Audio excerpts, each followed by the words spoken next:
Les petites et les moyennes entreprises d'aujourd'hui sont les grandes entreprises de demain. Une ritournelle ambitieuse, certes, mais réaliste. Si on se fie au fait que 65 des exportations à l'international du Québec proviennent des PME, selon Commerce international Québec.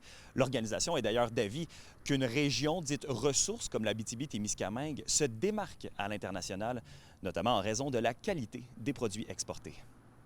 En tant que région ressource, l'Abitibi-Témiscamingue est une région qui s'en tire bien, sur les marchés internationaux, notamment avec, des expertises qui ont été développées autour de grandes entreprises. Si s'exporter à l'international peut paraître une ambition trop grande pour les entreprises de la région, des ressources régionales comme 48e Nord International peuvent s'imposer comme facilitateurs pour se lancer dans l'aventure.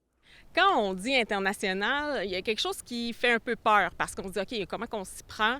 Pourtant, en Abitibi-Témiscamingue, les PME exportaient bien avant l'arrivée de 48e Nord il y a 26 ans.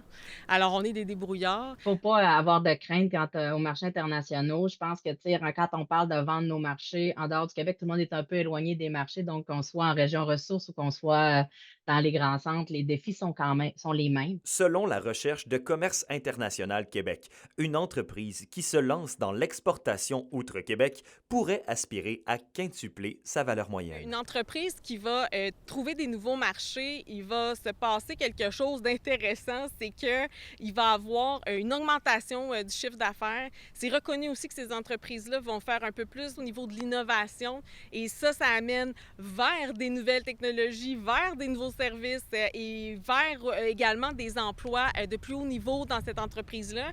C'est un beau cheminement, aller vers l'exportation, c'est une belle réussite, puis je pense que notre paye, nous, dans tout ça, c'est la réussite des entreprises qui envoient leurs premiers containers, qui envoient ou qui sont rendus dans 45 pays, puis qu'il y a 10 ans, ben, ils étaient pas là. Fait que, tu sais, c'est notre salaire est vraiment dans la réussite des entreprises exportatrices.